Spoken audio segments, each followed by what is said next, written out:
Muito obrigada, Sra. Presidente, senhoras e senhores deputados.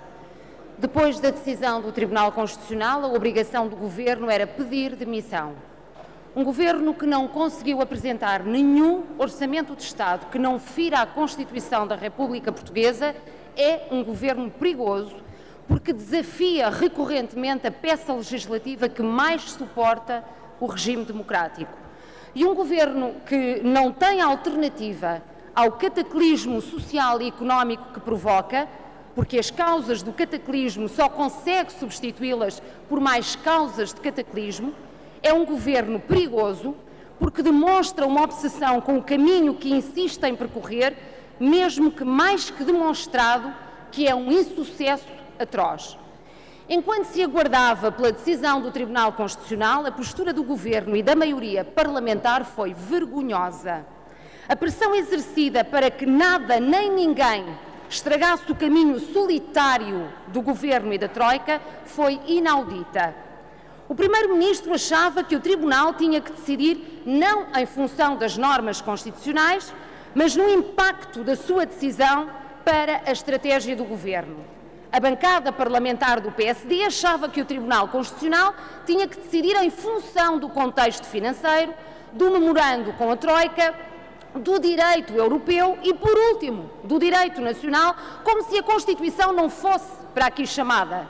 Já antes, o vice-presidente do PSD achava que quem tinha pedido fiscalização da constitucionalidade é que tinha que apresentar alternativas em caso de chumbo pelo Tribunal Constitucional, só considerando alternativas, claro está, medidas de que o Governo gostasse. Estas posturas desesperantes são bem demonstrativas da forma de agir desta maioria PSD-CDS, do profundo desrespeito que acarretam e da arrogância que transportam.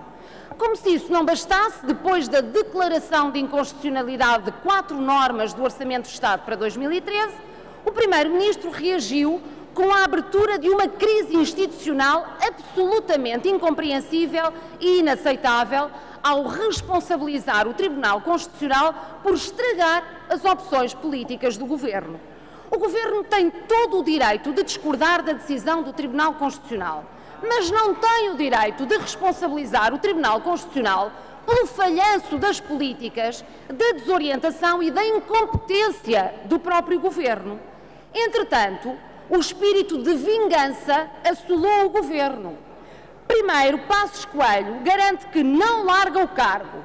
Estão nitidamente apegados, colados ao poder. Depois, o Primeiro-Ministro reage garantindo ao país que, se não vai pela via chumbada pelo Tribunal Constitucional, ou seja, pelo corte do subsídio de férias e pelo corte dos subsídios de doença e desemprego, vai pelo corte ainda mais radical das funções sociais do Estado nas áreas da saúde, da educação, da segurança social e das empresas públicas. E esta postura do Governo é dramática. Parece dizer que se os portugueses não são castigados de uma maneira, serão de outra, mas que serão castigados, serão. Cortar o que o Primeiro-Ministro refere é ameaçar despedimentos maiores e diretos na função pública, o que, para além do drama que representa intensificar o número de portugueses em situação de desemprego, representa a criação de condições para desfigurar e aniquilar o funcionamento de serviços públicos e pode representar também o aumento dos custos desses serviços para as famílias, levando a que mais pessoas, por incapacidade económica, deixem de ter acesso aos cuidados de saúde, à educação ou a prestações sociais determinantes para aligeirar os índices de pobreza galopante. O que o Primeiro-Ministro promete é mais pobreza para os portugueses.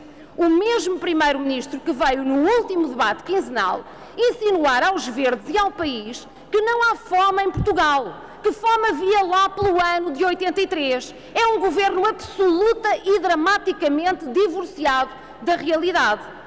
E nesta sequência, Vítor Gaspar não perdeu tempo e já determinou para os serviços do setor público administrativo da Administração Central e da Segurança Social a proibição de assumirem novos compromissos de despesa incluído em coisas tão básicas e imprescindíveis ao funcionamento de qualquer serviço público como material técnico e de funcionamento dos serviços, material de higiene ou material de limpeza. Dá a sensação que o Governo está numa postura mais ou menos deste género. Ai, não nos deixam fazer o que queremos, então tomem lá com outra dose de mais algumas barbaridades, até caricatas. E isto é revoltante. A Troika volta em breves dias a Portugal numa deslocação a que chamam de intercalar. Chame-se o que se quiser, mas esta é a oportunidade para, sentados à mesa, perante a realidade concreta portuguesa, dizer a esses senhores que o país não tem condições de suportar as consequências das opções políticas traçadas e da brutal austeridade desenhada. É a oportunidade para afirmar a esses senhores que precisamos renegociar os termos da nossa dívida e que, sem essa renegociação, Portugal continuará a afundar. Numa altura em que a Alemanha, aquela que em tempos conseguiu renegociar pagamento da dívida em função de índices de exportação, consegue colocar dívida no mercado a uma taxa de juros, imagine-se, de quase 0%, quando Portugal paga 3%, 4%, 5% e 6%. É tempo de denunciar a brutalidade do jogo de especulação financeira à custa da miséria dos povos. Portugal gasta qualquer coisa como 7 mil milhões de euros com juros por ano. Esse montante tem que diminuir significativamente para Portugal ganhar fôlego para a sua dinamização económica, o mesmo é dizer, para ganhar capacidade de gerar riqueza e, logo, capacidade de pagamento da sua dívida. Esta é a solução imediata de que o país precisa, mas para a conseguir era determinante a demissão do Governo, porque o Governo provou ser o maior entrave à sustentabilidade do país, um país ainda por cima com a ausência da determinação que se requeria a um Presidente da República. Um Presidente da República que pactua incondicionalmente com a incompetência do Governo. Senhoras e senhores deputados, neste país acontece e vê-se tudo. Quero, em nome dos Verdes, dizer que o Sr. Ministro, ainda Miguel Relvas, está para o Governo como o Governo está para os portugueses, ou seja, ainda lá está, mas sem qualquer legitimidade. E, senhoras e senhores deputados, estes são verdadeiros problemas para o país.